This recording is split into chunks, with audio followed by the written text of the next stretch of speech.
If you're just watching, please do like and subscribe. I am very honoured to have Claire Fox with me. Hello, Claire. Hello. I just want to apologise for my absolutely shocking hairstyle, which is increasingly leading to unflattering comparisons with the Prime Minister. Your hair looks great. So yes, so the secret is I cut it myself. It's called DIY in desperation. The hairdressers of the nation won't approve, but in desperation, I cut it. I don't know why they just cut it. I was going to say, actually, because it's a very good haircut, and I think we should just arrest people on the spot with suspiciously good haircuts. I don't think mine is a good haircut at all. It's just that it's not as unmanageable as it would be if I let it grow without cutting I see. it. Yeah, fair enough. I mean, look at this. It's just terrible. I couldn't go with that. I can't either. I look terrible. Right, hair chat aside. One thing I was just thinking about before we were speaking, and I do find this fascinating because I'm what the Americans call a red diaper baby. My dad was a full-timer for the Militant Tendency, a Trotskyist organization, which a younger generation don't know much about. And I find this really interesting because, of course, you were a Trotskyist in the Revolutionary Communist Party, which is a different group to my parents' group. There were lots of different Trotskyist groups at the time. I'm just really interested in... I'm just genuinely interested in political journeys. It's something I studied at university, how American Trotskyists evolved, and some of them became neocons and so on. And you, of course, ended up in the Brexit Party. And I'm just wondering, what do you think the young firebrand Trotskyist Claire Fox would have made of that trajectory? Not remotely surprised, I don't think, because I ended up temporarily in a party that was standing for seeing through a democratic vote. It was a position that I took on one issue. That's it. It's not as though I kind of moved into a new party. So as far as I was concerned, it was a perfectly sensible thing to do. Bit of a radical move. Went against the grain. I've been doing that all my life, but I didn't do it to be contrarian. I did it because I genuinely thought if Brexit wasn't delivered, there would be a massive democratic crisis. And a lot of people urged me to do something and not just comment on Sky Papers, which is what I was doing. And I went and talked to loads of lefty Brexit people to try and get them to arrange a platform to stand, and none of them would. So I made the plunge. What I find interesting is I think the Revolutionary Communist Party is the most successful Trotskyist group in history. Because if we think about it, there's Brendan O'Neill, who works for The Spectator. I don't know if Munira Mirza was in the RCP, but she was associated. She's now the head of policy at Number 10.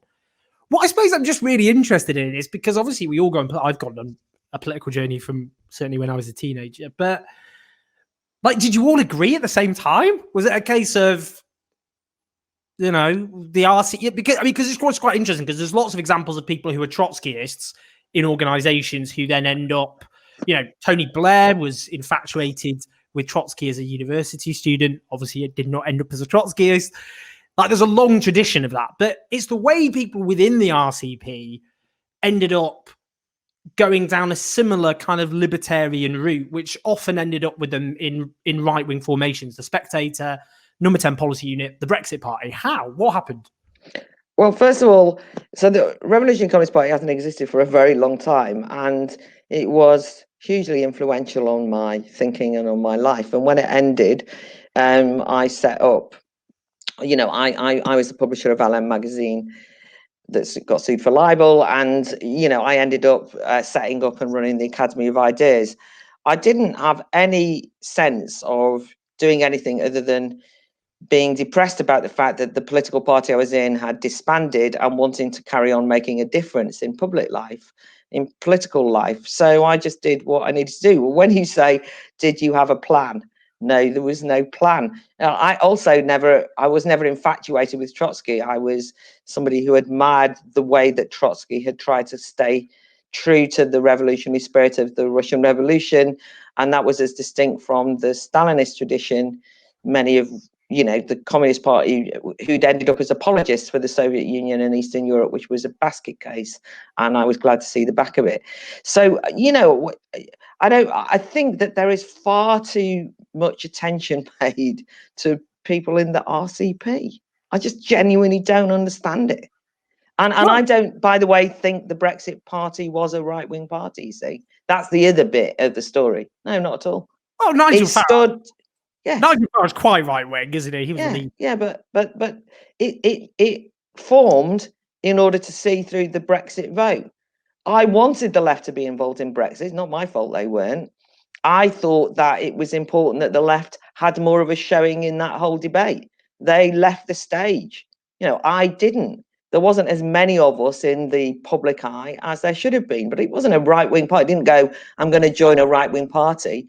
I thought, and it was a massive decision, I am going to stand in a party run by Nigel Farage. Never thought that would happen. But the reasons I was doing it was because millions and millions of ordinary people voted to leave the EU and the establishment wouldn't let them. And I wasn't going to have that, right? So if there was an opportunity, which there was, to use the European elections to make the case yet once more that people hadn't changed their mind, I took it. I mean, it was a kind of weird decision for me because I wasn't particularly interested in being a politician. But actually, I was lobbied by lots of people who just said, you can't let this happen. I didn't want it. I wanted to show that those people who are on the left, if that's the way you want to describe it, who was pro-Brexit, weren't just going to sort of whinge about it. So I gave up my rather cozy, job of commentating from the sidelines, where all the kind of liberals tolerated me, and stood for the Brexit Party, in which they did not tolerate. That's an understatement of the year. Yeah, I suppose the thing about what you could call Farageism, because Farageism is a very coherent political project, I'd say, which wasn't just about Brexit. Are you serious? Yeah, I do think so. I'll tell you why. I don't think so. I think Nigel Farage wanted, above all else, to. There's my cat. Okay, Rickman, do you want to just sit there? Yeah, he's fine with that. Yeah, I think Nigel Farage wanted to reconstitute the British right. He has a kind of national conservative project in which Brexit is very important, but he's very strong support of grammar schools. He's someone who is on record supporting the privatisation of the National Health Service to replace the private insurance model. So surely, I mean, it's difficult to divorce, surely, the Brexit Party and its big, charismatic, extremely charismatic, and one of the most successful political operators, I would say, in post-war British political history, to disentangle the two. I mean, it was part of his right-wing project, which has been I think you need to use your imagination, Owen, right? Which is, I didn't join Nigel Farage in a political project about anything other than Brexit. Do you get it? It was just a one thing, right? I have no... I barely talked to him about all of those things that you've mentioned, and I certainly wasn't going to agree with him on it. I understand that it seems odd, but there was lots of people who joined the Brexit Party, voted for the Brexit Party. And if you use your imagination, you'll realise that I've never really understood why lots and lots of my friends stayed in the Labour Party when it was run by Tony Blair, when he bombed Iraq, for example. But people did, and they had a traditional sense of what Labour was, but they stuck with the Labour Party. I actually didn't do that. I didn't join a fully formed party. I joined an opportunistic moment that, to his credit, Farage and Ty set up. But, in the referendum campaign in 2016, I wasn't involved in any one of the Leave organisations because none of them appealed to me. I spoke on platforms organised by all of them and associated myself with none of them. And I had hoped that there would be an organised left-leaning Leave contingent that would make a noise. I thought you might have been in it. I mean, you coined the phrase Lexit after all. And I thought and assumed that there would be some enthusiasm on the left to try and dominate that move to leave the European Union in the build-up to referendum.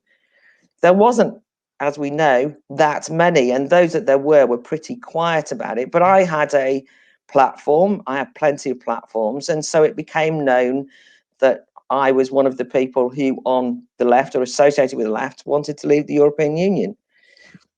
Yeah, that's it. And therefore, all I'm saying is, I didn't stand in the general election for the Brexit Party. I've got nothing to do with the Reform Party. It was a one-off.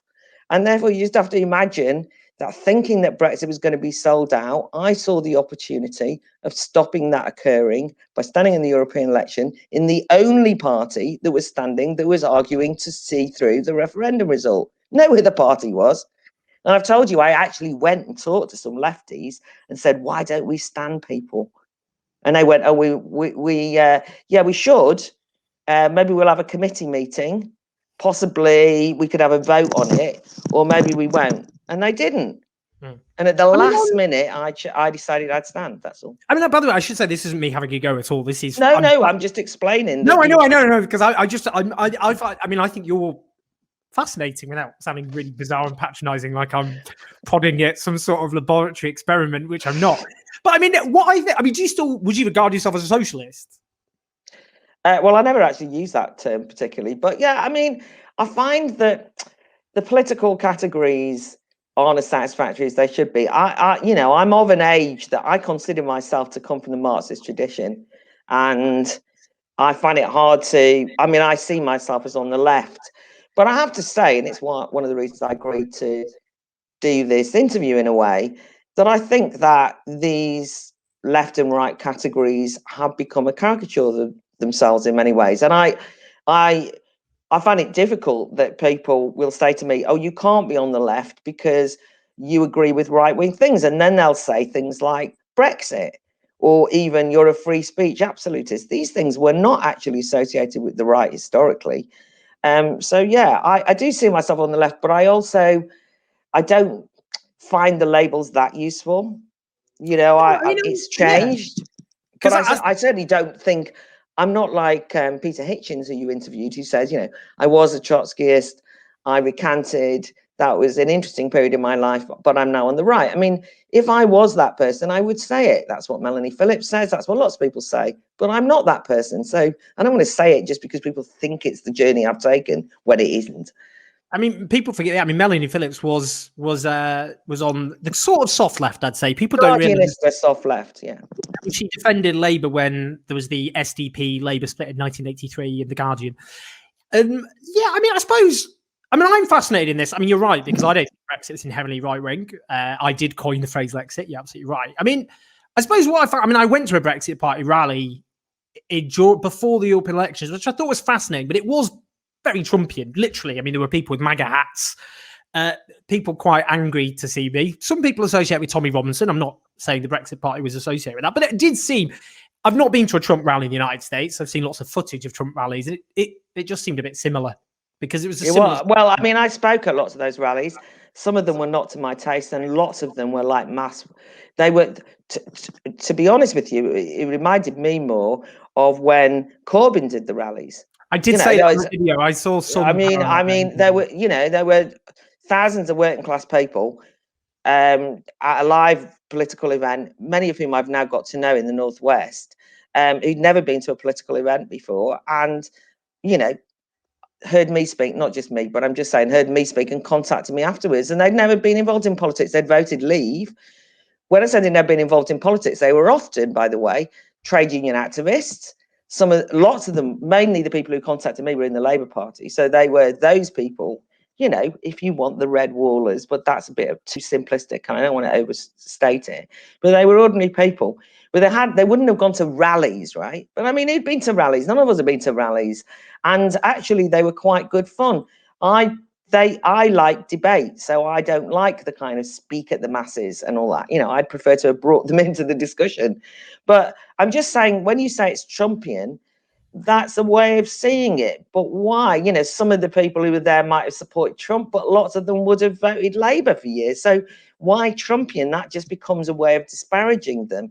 And I also think, by the way, that those rallies and the kind of atmosphere that was created gave a certain excitement to politics that has been lacking for some time. And people were just so relieved that their vote wasn't going to be scorned as it had been. And you mentioned Tommy Robinson. I mean, Tommy Robinson stood in the Northwest. When I say stood against me, I mean, he stood as an MEP in those European elections in the Northwest. So, I spent most of my time fighting off Tommy Robinson supporters who abused me, were vile, put lots of dirt about me on the web and so on and so forth. So Tommy Robinson, my God, on the opposite I know. opposite.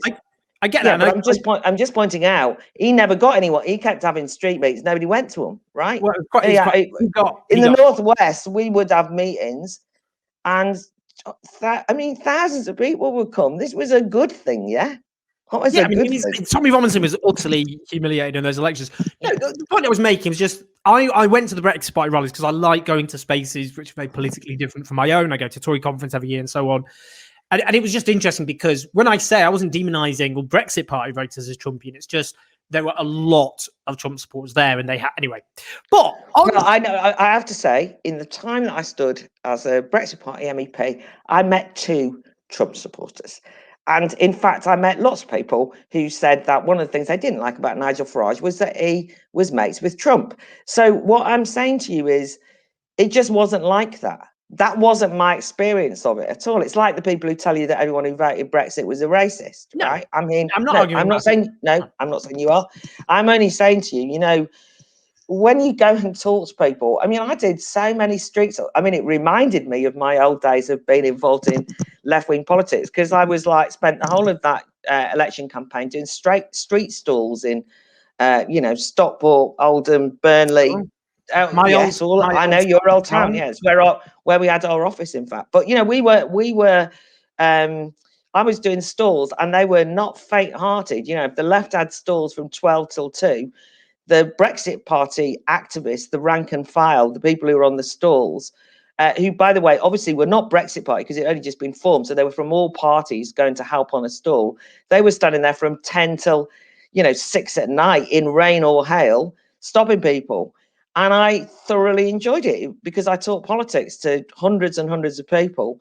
And it was a sophisticated level of politics, which I have missed hanging out in, the cosmopolitan sectors of the Westminster. I have to say, people were well informed, well read, and furious. They were furious that they'd been taken for granted. It was a politicizing moment, Brexit. On Brexit, I mean, because again with that, I mean, I'm interviewing you, but just to set up my own stall, I coined the term Lexit in July 2015. When at the time Brexit was still relatively new as a phrase, so people were, because Grexit was how it started, Greek exit from the Union. People forget that. And for me, it was a case of I'm a Eurosceptic by background and nature. I criticised the neoliberal elements of the EU, said the left needed to debate the left exit, Lexit, and decided instead the left should fight in the referendum for Remain and Reform. I accepted the referendum result for 3 years until I felt I'd lost the argument amongst Labour members and Labour voters. But in terms of you, what I'm interested in is, what does Brexit mean? What is for you the purpose of Brexit, if you like, rather than not as an abstraction, but as a concrete political project? What does it mean to you? So I think originally, when the referendum was called, it was a fairly traditional case of Euroscepticism, for want of a better way of explaining it, in the Tony Benn sense. And I think that what happened was that in the course of the referendum build-up, it became clear to me that so many, which I saw as, by the way, the kind of growing support for leaving the European Union was a bit like a kind of popular anti-globalism movement. If you'd had the Occupy movement at St. Paul's full of students, this was a kind of working class version of it, or not just working class, but there was a lot of that around. People were reacting against that, and the sense of what sovereignty meant did begin to have some purchase. And I do think that's why Take Back Control mattered. But what transformed it and what radicalized the whole thing was the inability of the establishment to accept that vote, and the way they turned on the electorate afterwards. They tried to disparage them. You did have the demonization and delegitimization of millions of people, phrases like gammon, the calling of people as racist or stupid or misinformed, or taken in by Russian algorithms or adverts. All of these different things basically said to people, you did not make that decision in an informed way. And one of the things that was fascinating for me, and what you say, what does Brexit mean? I mean, Brexit's not a destination. It was simply the removal of one barrier of democratic accountability from the British people, right? Any or the voters in the UK could now hold their own politicians to account. So I didn't think it was going to lead to sunny uplands by any stretch. It just wasn't going to be as scary as people had said. It did represent a desire for change, for social change, because people had felt that they'd been done to, I think. And one of the things that maybe would help the people watching is that one of the things I've been most concerned about over the last decade or so is the assault on agency, on the idea of people having control over their own lives, their own self-determination, if you want. And so the fight for Brexit became a fight both for popular sovereignty, that the parliamentary sovereignty, the parliament wouldn't have the opportunity to stand in the way of popular sovereign decision, as in through the referendum, but also people's sense of themselves, the fact that they felt that they had taken control, won a vote which they weren't expecting, that they would retain that and not feel that they'd been screwed over and lost. And do you know what it reminded me of, which people think this is funny, is it reminded me, and a lot of the Brexit stalls I did, and a lot of the people who got active during Brexit, because a lot of them were women, they reminded me of the miners' wives that had emerged during the miners' strike, which I was involved in, the miners' wives groups. People who had not otherwise seen themselves as political activists, but got a taste for changing history and fighting for their rights and fighting for their defense and so on. And they became politicized. They started to read more, they started to think more, and saw that they were not just people who were passively observing, but people who could shape things. And that's what the whole Brexit thing meant to me. And that was what I was determined that would not be overturned. It's not, God knows, you can see from now, it doesn't guarantee anything. It never did.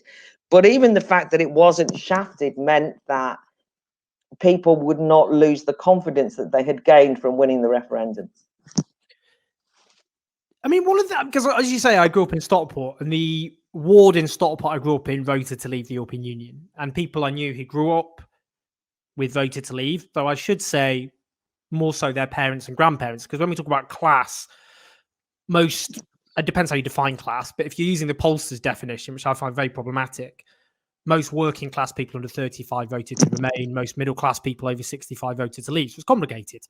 I mean, unless we airbrush out people who live in Hackney who grew up in poverty voted for remain, and also we raise people in some prosperous parts of the shires which voted to leave. It's not clear cut. But the point, I suppose, what I'd ask is, a lot of the people I grew up with had very difficult lives. So they often couldn't get affordable housing because the government wouldn't build the housing they needed. Council housing got flogged off and not replaced. Their wages had been stagnating, partly because the unions had been smashed, partly because of austerity. They couldn't get secure jobs. Those jobs had disappeared in the 80s and 70s and often replaced with precarious work in the service sector. What I'm trying to say is a lot of these problems were very real and deep and profound, but they were to do with the economic system. But a lot of people felt that they were to do with mass immigration. I mean, I know that because I'm talking about people I grew up with, or the European Union.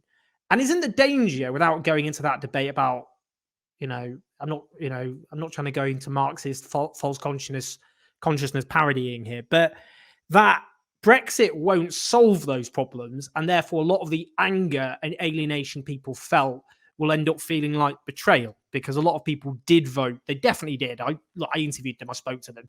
They voted to Brexit because they thought it would materially improve their lives and deal with. Well, I'm sure that you talked to just as many people as I did, but the one thing that I thought that the left got absolutely wrong in the whole Brexit vote was they thought it was something to do with improving people's lives materially, and I don't think it was. And I don't think that's why people voted to leave. That doesn't mean to say that years of putting up with, as you say, precarious working conditions or not having enough wouldn't affect the way people saw things. But you said, and they blame mass immigration. As I say, I don't think that was necessarily the case. That wasn't the debates that I had. I'm not trying to pretend that there was no one who said that to me. That would be ridiculous. But immigration became a flashpoint because free movement from the European Union was seen as something that you were not allowed to challenge, you're not allowed to debate, you weren't allowed to vote on it. And you weren't, because it was from on high. So I think that emphasizing the economic issues in the way that you've just done, as to explain as to what people did, misunderstand something, which is people wanted themselves to be taken seriously as part of the discussion.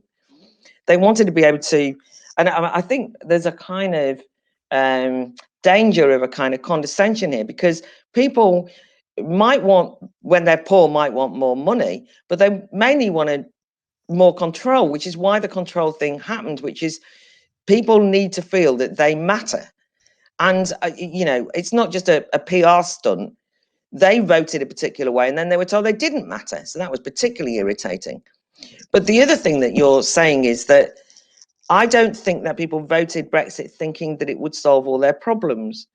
I mean, that's what the only people who ever say that to me are not Brexit voters. The thing is, I don't know where that came from.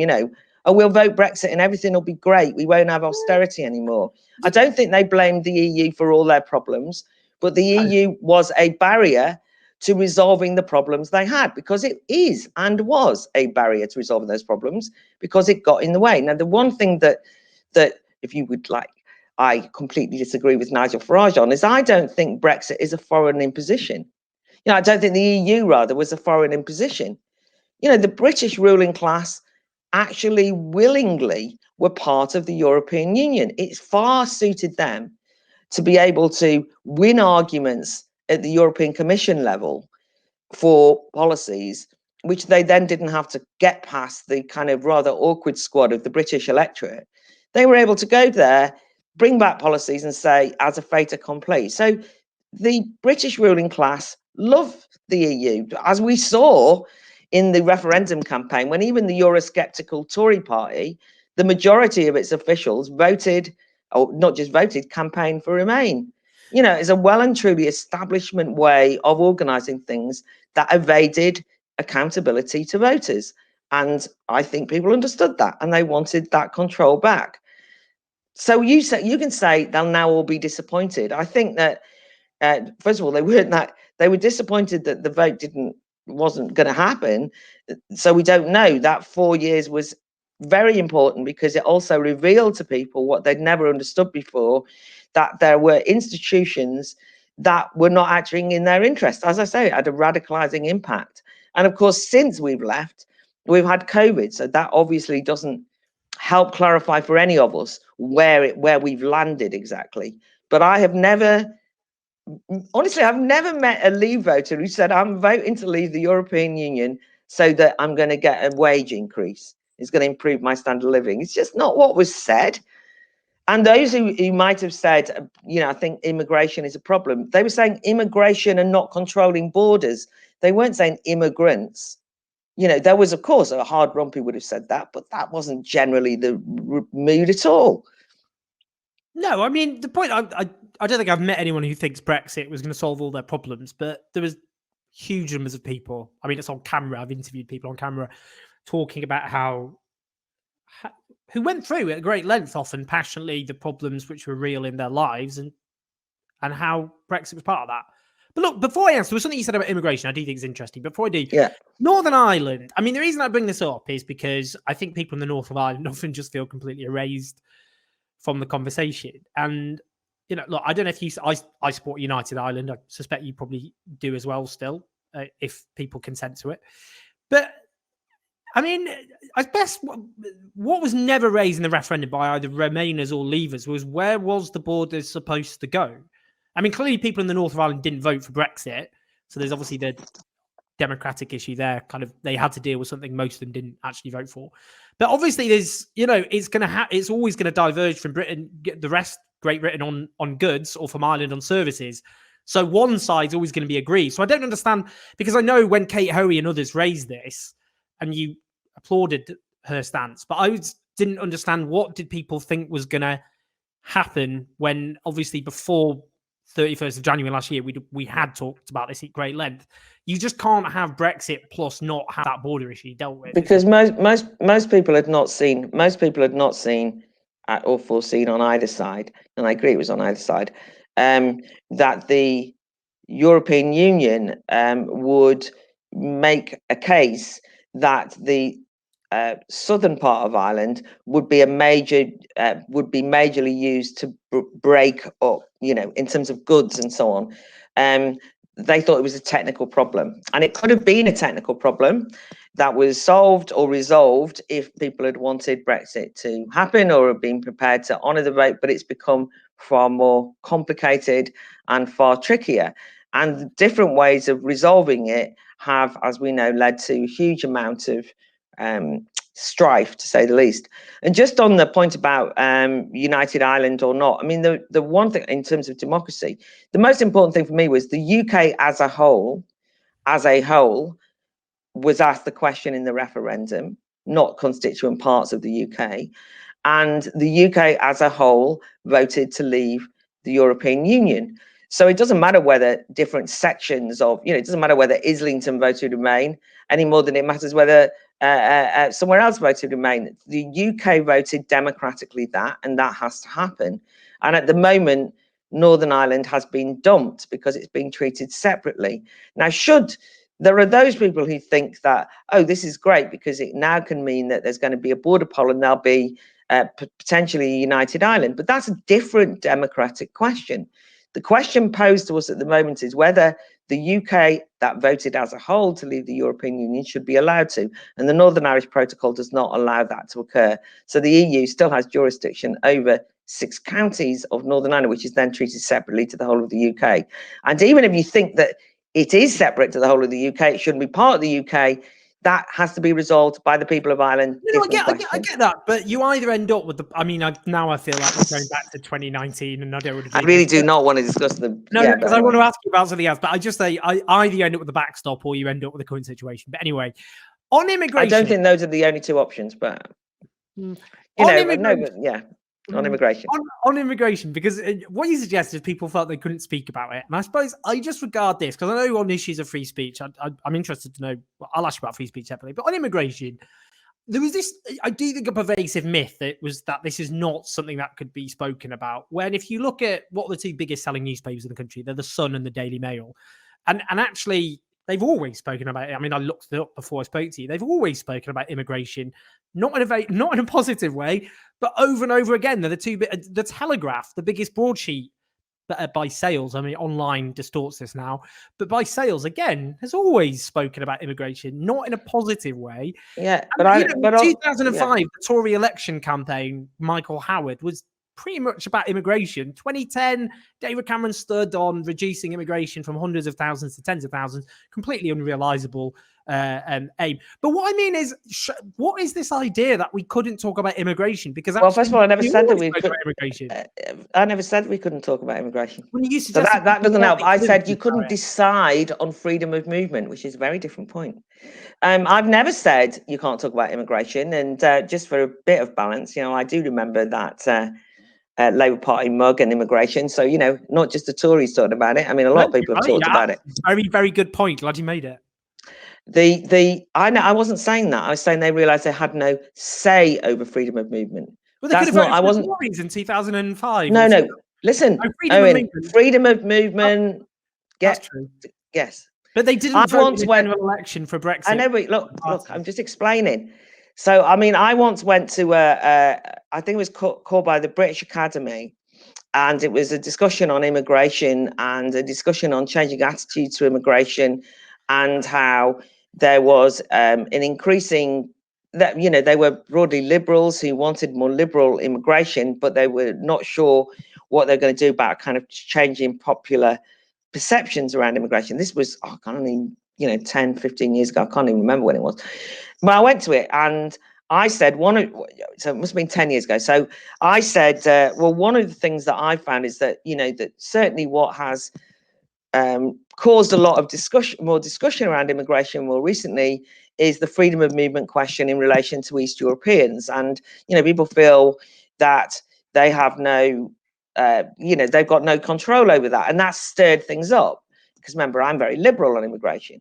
And the people who were organising the seminar said, well, we're not going to waste time talking about that because we can't do anything about it. That's part of being in the EU. It's off the table of this discussion. Now, I was at a posh establishment seminar, right? But actually, for most people, they felt, and they were right, that this was off the table. You couldn't discuss it. And for a lot of people, that form of immigration, the freedom of movement and East Europeans moving into the UK, was something which stirred things up. And it doesn't matter whether you or I approve or not, that's what happens. I mean, I live in Wood Green, and in Wood Green, which was largely an area that is people who live in Wood Green are largely immigrants, but the group of people who were immigrants changed, and it's become now full of people who are from Poland.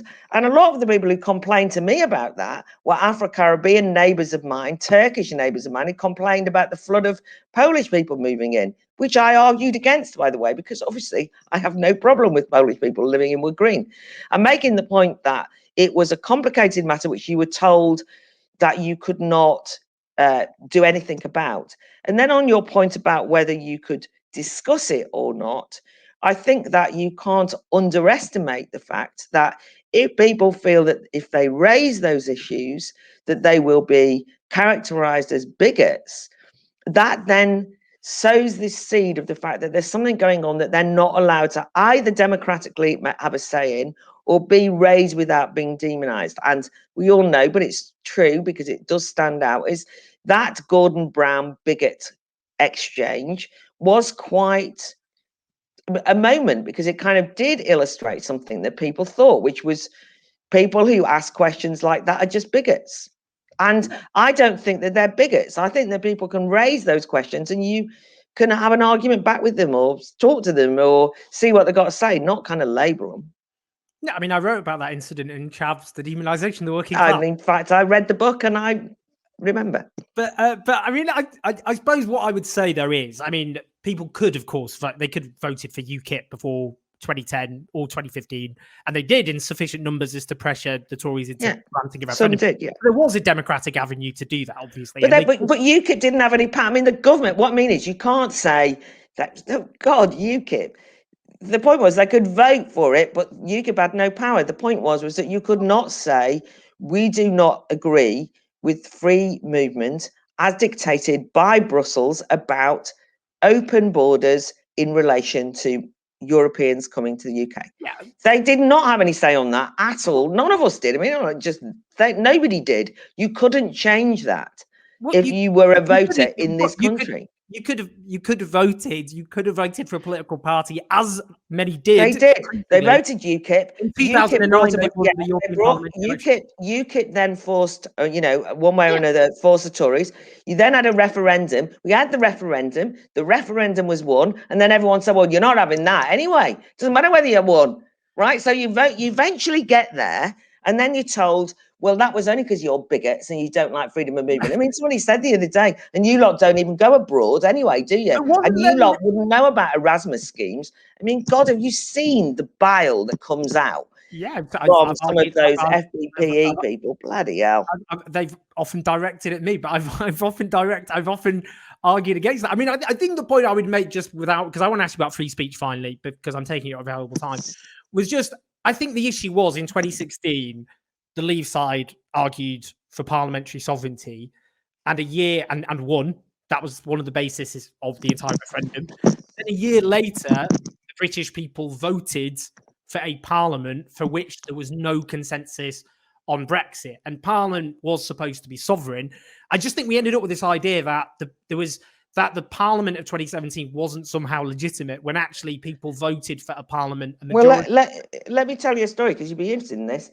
A lot of people from where I'm from in North Wales, right, voted in the council elections that year, if you remember them.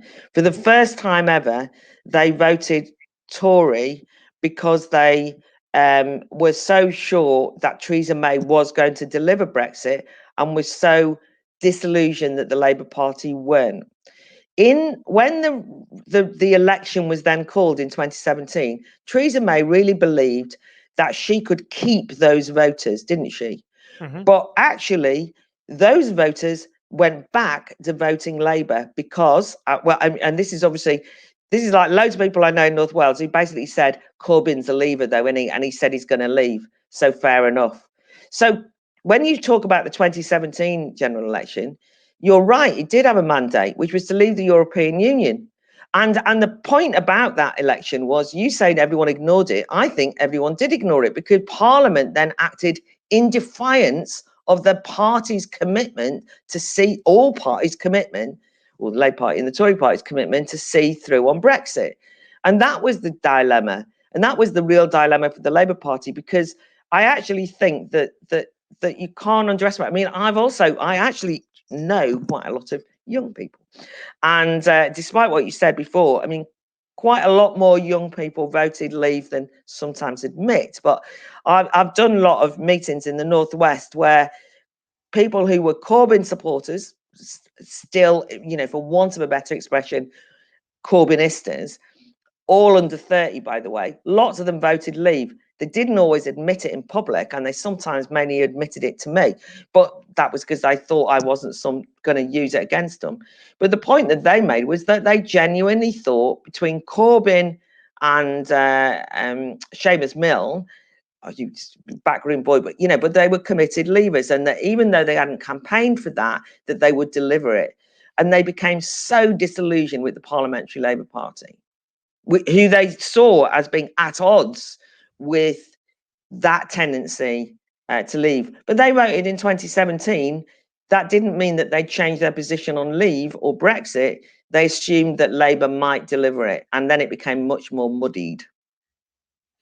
What is free speech? It's the ability to hear any number of different views. I emphasize those people listening rather than speaking necessarily, but it's the ability to have access to all of the ideas without there being any restrictions, so that people can work out what they think for themselves.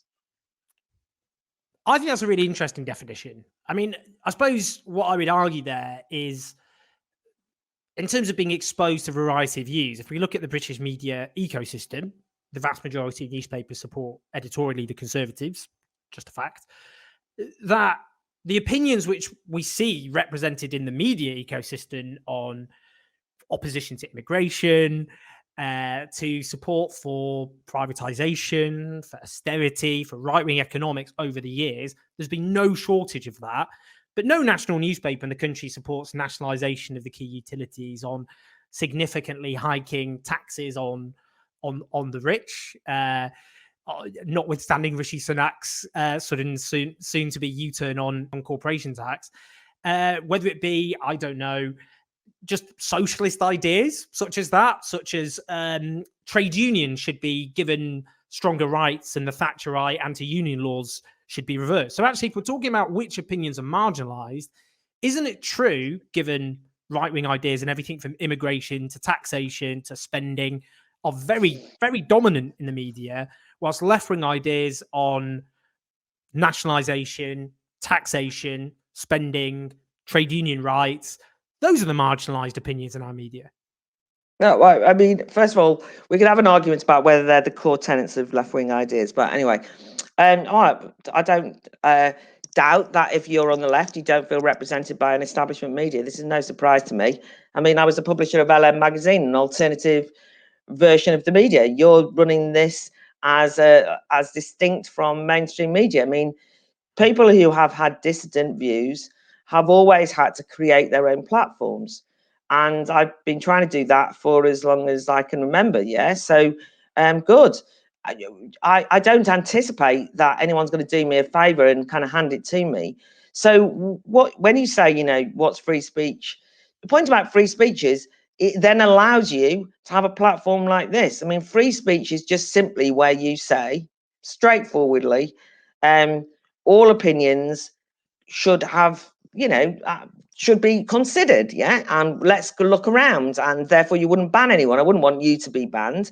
But I also wouldn't want views which I despise to be banned either, because that's the point. So free speech is where you don't make those distinctions. You defend the foundational value of speech, precisely so that you can do what you're trying to do in a way, so that you can give space for people who have unconventional anti-establishment views the opportunity to get an airing and a hearing. Yeah, I mean, I'd say on that, this is what I'm interested. So, that's a good case study, this YouTube channel, because I used to have a YouTube channel. I still work for the Guardian as a columnist, but they shut down my video channel for political reasons. I'm not going into anything further than that. But I don't think that's. I might find that irritating, but it's not censorship. I'm not. It's not. It's not me being banned because Yeah, my but right I mean, yeah, but I'm not hasn't been saying it. compromised. Yeah, but I'm not saying it is. I mean, you're assuming you know what I think is being No, banned. I mean, I'm I not. think often people equate the right to a platform to the right of freedom of speech, and I think they're just complete. So when people No, get but that's platformed, it's completely not fair. because Completely yeah. fair, but I don't do that. I've never thought that a right to a platform is freedom of speech. I didn't say that because I don't think it. I run a festival called the Battle of Ideas Festival through the Academy of Ideas. Bloody good festival it is too. And no one has a right to speak on the panels, you know.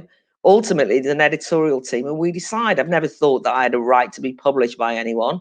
I never thought I had a right to a platform. However, in the no platform controversies, if people are invited to speak, then I think that there is a problem of no platforming them once they've been invited. And I also think there's a broader crisis of free speech at the moment, and I think it would be disingenuous not to acknowledge this, where there is a chilling effect on, in particular areas where you are unlikely to invite people because you think their views will cause trouble. You know, this might be at universities or what have you, and I'm obviously thinking here of the controversies are particularly at the moment around gender critical feminists and so on, who are already pre no platformed because their views have been decisively so attacked as bigotry that people wouldn't dare kind of invite people. So I just don't think that it's a black and white issue. I think you're absolutely right to say no one deserves a platform, or no one's got a right to a platform. I mean, you and I are both very lucky and very privileged. I mean, you've got a gig at the Guardian, and although they might have taken away your YouTube channel, you know, you've had mass exposure from quite young. You know, I never have complained about not having a platform. I've been very lucky in the last 20 years. I've never even complained when I've been disinvited from universities because it doesn't matter, you know, that's not the point. But I do think there's a clamping down on the range of issues which we consider to be acceptable to debate. And I think that's hugely problematic. But on And that, the left should be very wary of endorsing it. but I mean, when we talk about, and I won't take you for too much longer because I've taken so much of your time. You've been very generous. But on what you call gender critical feminism, I suppose I really think, without getting to, let's not go into the ins and outs of trans rights, which I passionately support and have suffered professional consequences as a result, which kind of is why I find this whole conversation so frustrating, because actually almost all newspapers in Britain do not have my opinion on trans rights. And if you look through various newspapers, their coverage of trans rights is actually overwhelmingly hostile. It's quite similar, actually, to how gay people were portrayed in the 80s. Potential sexual predators, biology is destiny. I thought we weren't doing this conversation. You're going to invite me Okay, to come back. but the point, no, but what I'm pointing to is that, but this is a classic example of, I think, of how dishonest this conversation is. Not this, just the general conversation nationally, because trans people who oppose trans rights have almost all newspapers on their side, whilst the Guardian, I work for the Guardian, they don't have my position on trans rights editorially at all. It's caused massive uproar internally, the Guardian editorial position, which is not my position at all. No British newspaper has my position. So I suppose But my question is, why are you limiting this to newspaper? I don't understand why you've got this thing about because the they media. dominate the debate in this country. They are the No, but first of all, I don't necessarily think they do dominate the debate in this country. And secondly, I refute that idea that there is only kind of one version of what's going on. I mean, you will know this, but talking about the march through the institutions, I mean, the fact that we had that stupid row last week in the House of Lords about the removal of the word woman from the maternity bill, but actually there is a genuine a bit of a shock to me to discover that the House of Lords are so keen on the gender and diversity agenda, it might be box ticking, whatever, that they won't do anything to offend certain organisations. Again, we don't want to rehearse all this, right? But they won't offend the trans rights lobby as seen, right? And so it was a big fight to get the word woman in the maternity bill, which didn't happen, by the way. They compromised on mother. I mean, that was the kind of big victory. In other words, I don't think it's just newspapers that where these things are played out for a start off. I am concerned about what's happening on university campuses, not because university campuses are the be all and end all, but because up to 50% of young people go to university these days. So it's not like when I was young and it was like a small group. This is actually a substantial cohort of young people are in an atmosphere where there is an absolute verboten debate on these questions. But it's not just that question. I mean, there's just a broader range of issues for which you can be seen to be being offensive, where your words are seen to be harmful. I think the expansion of J.S. Mill's harm principle from physical harm to psychological harm has had a huge chilling effect. And I do think that people walk on eggshells and don't feel that they can say or explore. It's not even say what they mean, but explore and ask awkward questions. And for the reasons which you started off saying about the media, which is that if you have views that are going against the grain, you always have to therefore defend the space for all views to be heard, precisely so that dissident views stand a chance of survival. That's what I've always believed. That's what the left, for me, has done successfully. It's forced its views onto the agenda by using alternative platforms and not hopefully being closed down or by being labeled, whether that's by the establishment or those who call us bigots if you happen to have a particular view on trans rights, which goes against a narrow orthodoxy, because of course I support trans rights, just not a version that is at the moment dominant. Yeah, sure. I mean, all I'd say, I mean, I'll finish because I want to get your pity views on Boris Johnson and Keir Starmer. But all I'd say is I think we have a never-ending discussion about trans rights and trans people, which largely excludes trans people because there was no trans member of parliament and there was barely any trans journalists. So we constantly have this, The Spectator, various newspapers. Yeah, but I mean, you will know, and you can imagine that a lot of the people that I talk to are trans people who are just not involved in the activist thing. So we're just going to end up, I don't want to use them as a weapon in the argument, and I don't think it's appropriate.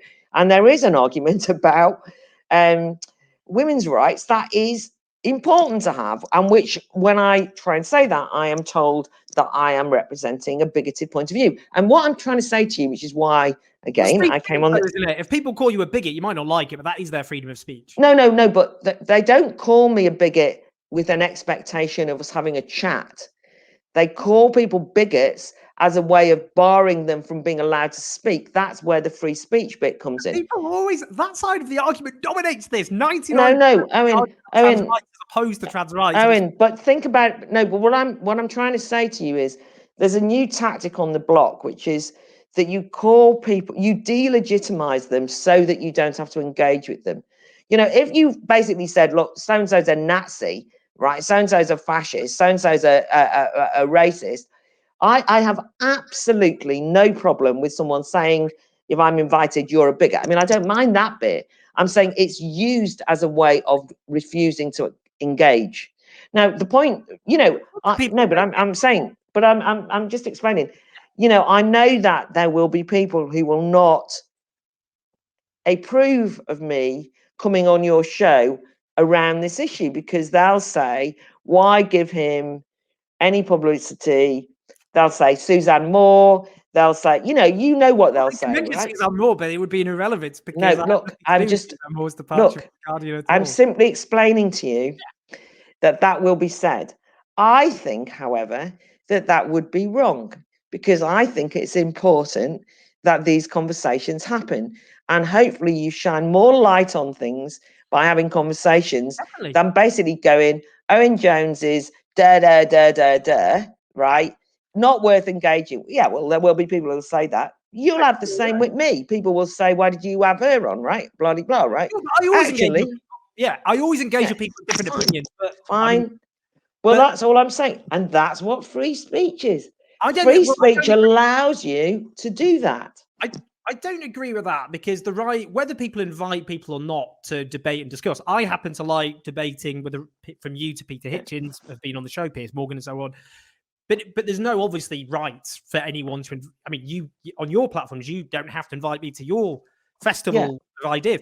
You know, I mean that's not to do with freedom of speech. But I said the positive gain of free speech is where people engage with each other. And I'm simply saying that if there's the possibility, I'm not suggesting that you have loads of people on. You know, people say to me, and people have said to me, you know, and it's nothing worse than kind of going to some student free speech society and they go, we'll show them, we'll show how radical we are as free speechers. We're thinking of inviting Katie Hopkins. And I'll go, why would you invite her? She's an idiot, right? No, exactly. So I'm not advocating that you illustrate it. What I'm saying is this conversation, however, illustrates what probably people in our own echo chambers might try and caricature as a conversation that isn't worthwhile happening. That's the only point I'm making. You offered me a platform, I said yes. Let's finish quickly on, I mean, I'd say right to freedom of speech is definitely the right to say things without being criminalised. But anyway, on Boris Johnson and Keir Starmer, hit me with it. What do you think of them both? Oh, God. Boris, I know, it's very difficult. Boris Johnson, any possibility that anyone would see him as somebody associated with freedom and liberty, which, by the way, I consider to be important foundational cornerstones of Enlightenment thinking. He's got a way. You mentioned the word libertarian before. I don't consider myself a libertarian because I know that's just used as a slur, but I do believe in freedom.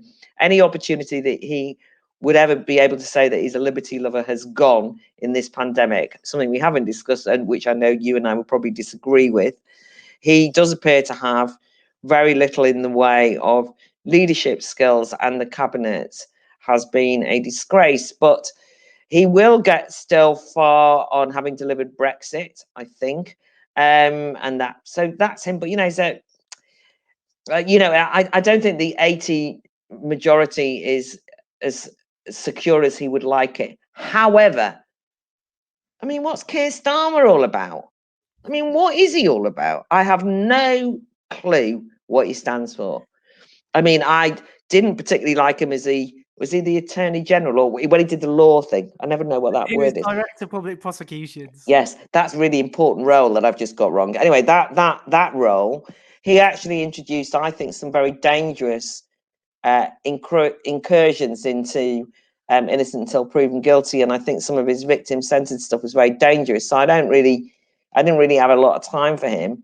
I just feel that his he just feels to me to be soporific. I don't know whether, was he taking the knee? Was he not taking the knee? I'm not even making a comment as to whether he should have done. What I'm saying is, talk about Boris Johnson and U-turns. There is no clear sense. And I think what we've of his ideological commitments, he did make a commitment to carrying on the political trajectory of the Corbyn-led Labour Party, even though that got completely mired and rightly discredited, in my view, around anti-Semitism. But regardless, he said he'd carry it on, but he hasn't carried it on, has he? But what do we know at all what he stands for? I don't know. I haven't got a clue. And I think it indicates that the mainstream political parties have been hollowed out. They haven't got a substantial base, in my view. I think the Labour Party does not represent the people of Labour, the people who labour in this country. And I don't think the Conservative Party are very conservative. I don't necessarily want them to be. I just don't think they're very conservative. I don't even go along with you that they're all kind of full of neoliberals. I mean, they also haven't got a clue what they stand for. So I'm afraid it's time to build a new political movement. But, I'm a bit old for that. I just try and create the space and the debate that encourages others to do it. And so began on the Owen Jones show the launch of the Claire Fox political movement to transform this country. I don't have a comeback on Keir Starmer, so we'll just have to leave it there, I'm afraid. But that was great, Claire. I really appreciated it. Thanks so much for coming on. That's fine. Thanks. Now, one of the things I bang on about is the crisis of democracy, and one of those institutions of democracy is having a healthy, robust, and broad media. We don't have that in United Kingdom at the moment, and one of the ways that you can ensure that we do have it is by going to Patreon and supporting Owen Jones New TV news channel, which is an essential part of the news ecosystem, or could become an essential part of the eco news system in this country, to better inform us of the political issues and hot topics of the day. So sign up, join up, and donate generously.